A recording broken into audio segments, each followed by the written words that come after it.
All right, so today we are digging into a document that makes some really serious accusations. And we're talking about a group that was set up to be the voice for American Sikhs in the halls of power. But before we get into all the political stuff, you gotta understand where this document is coming from. It's really grounded in something deeply personal, the memory of real violence and a community's fight for justice that's been going on for decades. It's just a reminder that there's a very real human cost behind this entire story. Okay, so to really get what's happening here, we need to know one key thing. What is a congressional caucus? Well, think of it like this. It's basically a team inside Congress. It's a bunch of politicians who get together to push for things that matter to a certain community or a specific cause. And that brings us right to the heart of it. Why does this document use such, incredibly strong language? It calls the creation of this caucus a black deed, a dark chapter for the Sikh community. So why? What's the story here? Let's unpack it. All right, every story has a beginning, right? And this one starts with a whole lot of promise. Let's take a look at why this American Sikh caucus was even created in the first place. This caucus didn't just pop up out of thin air. It was really born from decades of very real, very painful challenges. First, you have the deep trauma from the 1984 anti-Sikh massacres in India. That was a huge defining event for the community. And then, after 9/11 here in the US, Sikhs started facing this whole new wave of discrimination, hate crimes, bullying, all because of mistaken identity. So when the caucus was formed in 2013, it was supposed to be the answer to all of that. And hey, the promise was super explicit. The co-chair, Judy Chu, she came right out and said it. This caucus was going to be the dedicated voice for American Sikhs in Congress. They were going to tackle the community's unique challenges head on. And for a lot of people, this felt like a huge deal, a real landmark moment. And just look at what they said they were going to do. The initial objectives were laser-focused on life here in America. Things like, educating members of Congress about Sikh issues, fighting discrimination in the workplace, putting an end to the bullying of Sikh kids in school, and of course, fighting hate crimes. All very tangible US-based issues. But according to the source we're looking at, that really clear, hopeful mission, it got muddy, fast. The author argues that a totally different story started to unfold almost right away.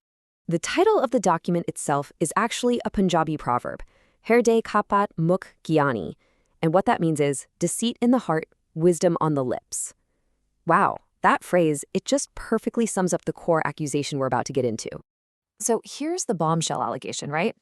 The source claims the caucus was never really for the Sikh community at all. The argument is that it was co-opted, right from the very beginning, and it basically became a tool for the Indian government. A way to manage the Sikh community abroad while protecting its own interests, not the interests of the people it was supposed to be representing. Okay, so that is a huge accusation. How does the document even begin to support it? Well, it lays out this really stark contrast between the promises that were made and what it claims actually went down. So the first big red flag, according to this source, was this promise versus reality moment. The community was expecting, a place to talk about all the issues that matter to them, and that especially included the trauma of 1984. But the document says that right out of the gate, co-chair Judy Chu made it clear that foreign issues, including the 1984 violence, were completely off the table. For a lot of people, this was seen as the first and maybe the biggest betrayal. Then the document zooms in on the language being used, and this is a big one. A key member of the caucus, Congressman Ami Bera, was apparently asked about the 1984 violence. Now, his choice of words was crucial. He called the events riots, not a genocide, and the source argues that this wasn't an accident. That word riots lines up perfectly with the Indian government's official story, and, in their view, totally downplays what actually happened. And from there, the author starts really scrutinizing who was even in this caucus. They point to people like Ami Bera again, but also Frank Pallone, who, get this, was the founder of the very powerful, very pro-India India Caucus. The source claims that these members and others just wouldn't take a firm stand on holding India accountable for 1984. So, from the author's perspective, this didn't look like a team built to fight for Sikhs. It looked like a team full of, conflicting interests. But okay, it wasn't just about what they wouldn't say. The source argues it was also about what they just couldn't seem to do. Forget the big, thorny issues for a second. The claim is that the caucus was totally ineffective, even on the easy stuff. So check this out. Take a simple resolution to recognize Vaisakhi, right? A huge Sikh holiday. This should have been an absolute slam dunk in Congress. But the source says it was introduced 5 times. 5 times between 2013 and 2019. And every single time, it failed to even get out of committee. This is held up as Exhibit A for the caucus's, well, total lack of real power or maybe even real effort. Okay, to really drive this point home, the document does something pretty clever. It draws a direct comparison. It puts the American Sikh caucus side by side with other diaspora groups in Congress to show what it thinks effective advocacy is actually supposed to look like. And when you see it laid out like this, the contrast is pretty stark. The source implies that, look, groups like the Armenian and Ethiopian caucuses, their main goal is fighting for justice related to their homelands, like getting genocides officially recognized. They're not afraid to be critical of those governments.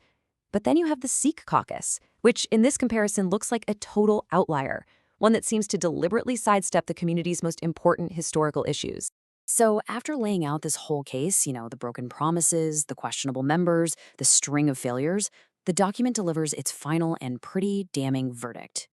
0. That's the number. According to the source, that is the number of resolutions the American Sikh caucus has ever managed to pass regarding the 1984 Sikh genocide. And for the author of this document, that number, well, it says it all. Yeah, the language here is totally unflinching. The document just comes right out and concludes that the leaders of the caucus were being dishonest with the very community they were supposed to be serving. It even goes so far as to allege that they actively supported politicians who were hostile to the Sikh community's fight for justice. So just to be crystal clear on the author's perspective, this wasn't just a mistake or, a group that wasn't very good at its job. No, the source frames the American Sikh caucus as an active betrayal, a black chapter that didn't just fail to help, but actually harmed the community's struggle for a real voice in America. And this really leaves us with a huge, thought-provoking question that goes way beyond just this one group. For any community that's trying to get a seat at the table, where do you draw the line? At what point does political compromise, playing the game, cross over into a betrayal of the very people and the very principles you're supposed to be fighting